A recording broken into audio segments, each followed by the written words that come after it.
Nga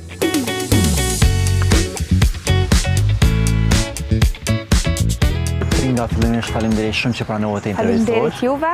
Kur gjithë rejat e këngëtorëve tjera po mirën kryesisht me dimia me dalloma, pse zgjodhe ti të jesh më veçantë duke u mirë me një libër në këtë rast?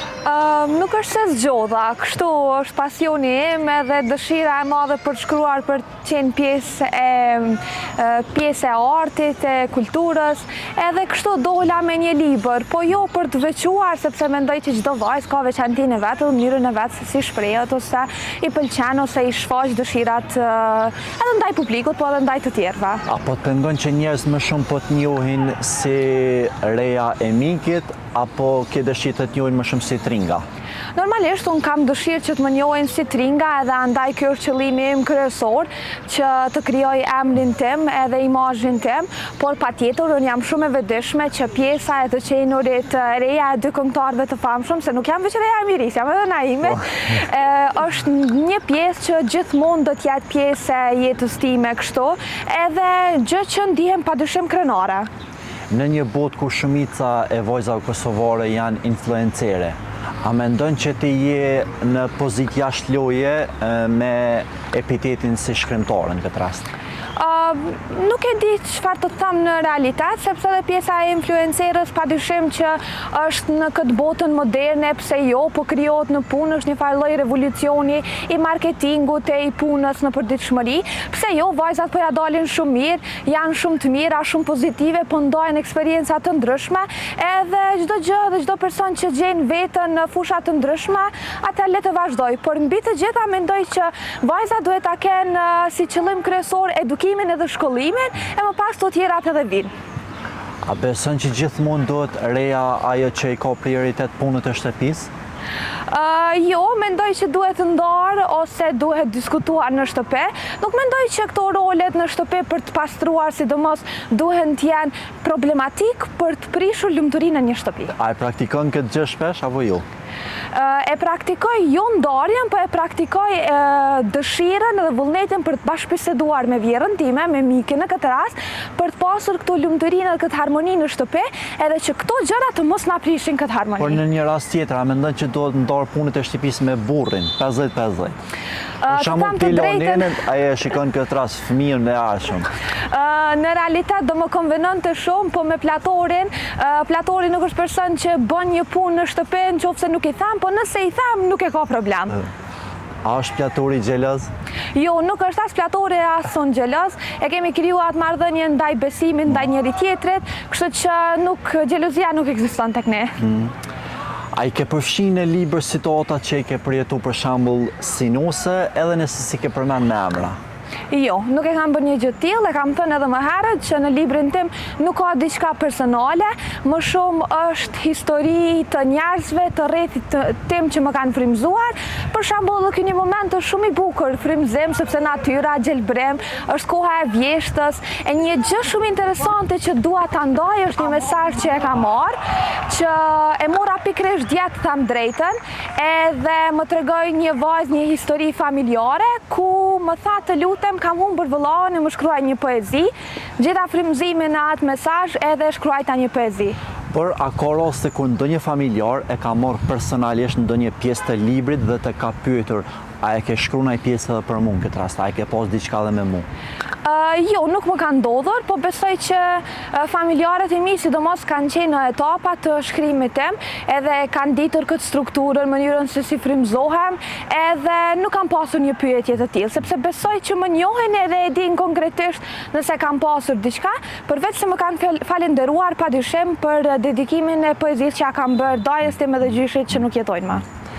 Nëse do ta shkruaje një libër me titull E vërteta për jetën me një familje publike, çka do të kishte brenda? Do të kishte brenda shumë lumturi. Unë e kam thënë që ky libër, mesazhin ky që ka që ta gjejmë lumturinë edhe këto copëzat e lumturisë në gjithçka, e besoj që një libër i tillë do të përmbante shumë mesazhe të harmonisë e ndoshta gjëra që nuk do dukeshin edhe të vërteta për që janë. Si është Tringa sot krahasuar me 10 vite më parë? Normalisht më e pjekur për shkak se mosha e bën të vetën edhe padyshim që ka ndryshime kështu të vazhdueshme në karakterin tim, por në brendësi gjithmonë e njëjta, ajo e thjeshta, e lezetshmja edhe e buta. Apo ndihesh ndonjëherë sikurse njerëzit po merren më shumë me jetën tënde private? Ndonjëherë po nuk më përzis. Ke përzgjedhur që me kono kemi këtë pjesë? Jam okej, nuk paraqet problem për mua. Në një vend si ky yni, a mendon që vajzat kosovare sot më shumë po punojnë me trup se so me tru? Jo, nuk e mendoj një gjë të tillë. Vajzat kosovare, do doja të thoja vajzat shqiptare, ose vajzat të Kosovës që janë shqiptare, janë vajzat mrekullueshme. Ne kemi në gjen kështu të qenëzuri të bukura, të lezetshme, po madje edhe punëtore. Veç se çështja e mendësisë më pas nuk po përputhet me disa ide dhe veprime që ato po bëjnë. Në syrin tënd, si ishe vajzat apo gratë sot, në këtë vit që po jetojmë? Gratë në përgjithësi apo po më pyet prapë për gratë shqiptare? Në përgjithësi, si ishe në syrin tënd? Po më pëlqejnë shumë sepse po janë shumë punëtore dhe po janë të pavarura, krahas ditëve ose viteve në të kaluara, e kjo është për të vlerësuar shumë, po gjithmonë në shkollime si për në edukim, edhe kjo është mrekulli, padyshim. A mendon që je feministe dhe çka mendon realisht për feminizmin? Feministe nuk doja quaja vetën, por për të drejtat e barabarta edhe për drejtësi në vend, besoj jam, sepse kështu e kam edhe profesionin si një juriste, këtu do ta quaja vetën më shumë. Juriste për të zbatuar gjithmonë ligjen. A mendon që filtrat dhe botoksi janë bërë normë? Fatkeqësisht kemi krijuar si shoqëri një ide të perfeksionit që mendoj që kjo është e gabuar, sepse perfeksioni nuk ekziston. Mirë, po nëse kemi një mendësi për të bërë diçka sepse duam ta bëjmë të ndihemi mirë, pse jo, janë mundësitë edhe po e bëjnë, po gjithmonë duke pasur idenë që perfeksioni nuk ekziston. Ti je 100% natyrale, domethënë? 100% natyrale. A do ta praktikoj një gjë të tillë më vonë, nëse vetë do të kishe dëshirë? Nuk e besoj, nëse ndoshta kur ti bëj 60 vite ose 70 vite, ato ndryshimet e fytyrës ndoshta edhe do mund ta bëja, po për momentin, sidomos në këtë moshë, më pëlqen kështu thjeshtësia. Në përgjithësi, si ishe vajzat kosovare që viteve të fundit po paragjykohen shumë që po e vizitojnë Dubajin? Çfarë mendon për këtë temë? Paraqykimet vazhdojnë të jenë dhe gjithmonë do të jenë, jo vetëm shkuarja në Dubai, por edhe vende të ndryshme ku vajzat mund të vizitojnë. Një gjë mund të themi është që paragjykimet dhe gjykimet nuk janë të mira. Ne nuk dim se çfarë përjeton një njeri ose arsyet se pse shkojnë. Njerëzit edhe mund ta vizitojnë sepse është vend i bukur, i lezetshëm, kështu e kam dëgjuar, unë akoma nuk kam shkuar, por këto gjykimet dhe paragjykimet unë bëj thirrje ndaj vajzat që të mos ndalen së punuari në gjërat që i bëjnë, sepse jo vetëm në këtë çështje, po të gjykuarit gjithmonë do të ekzistojnë në pjesë të jetës së tyre. Sa shpenzon tringa në një ditë, afërsisht? Fatkeqësisht nuk e kam bërë një llogaritje të tillë, mirë do ishte ta bëja, por nuk shpenzoj shumë. Mundohem të shpenzoj sa më pak, edhe momentin kur mbes pa para, e telefonoj platorin dhe i them hajde këtu se më duhen ço, po llogaritje nuk kam bërë, e ndoshta këtu është problemi, se më ka lazruar pa platori. Po banka numër 2 është platori. Banka numër 2 është platori në shtëpi. Po sa mendon që do duhet të ishte një pagë ideale për të jetuar mirë në Kosovë?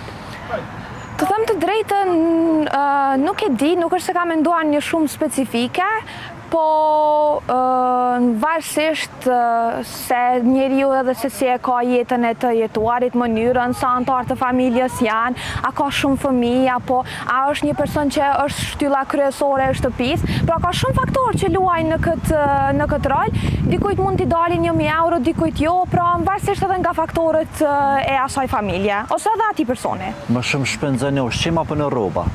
Në rroba, padyshim, në rroba. Çka do të thotë për ty definicioni lumturi? Lumturi do të thotë të jesh i rrethuar me njerëz që të duan e të dojnë, me pozitivitet, me energji të mirë, edhe thjesht të ndjesh ngrohtësinë rreth atyre njerëzve, po ndonjëherë edhe me vetëm, pse jo? Çka i thon vetes kur je para pasqyrës? Mundohem mos ta shikoj veten shumë në pasqyrë, po ndonjëherë mundohem ta komplimentoj që të ndihem mirë kështu, e përmes ligjit të tërheqjes të jam edhe e kënaqur me aparencën time ose me gjëra që po ja arri.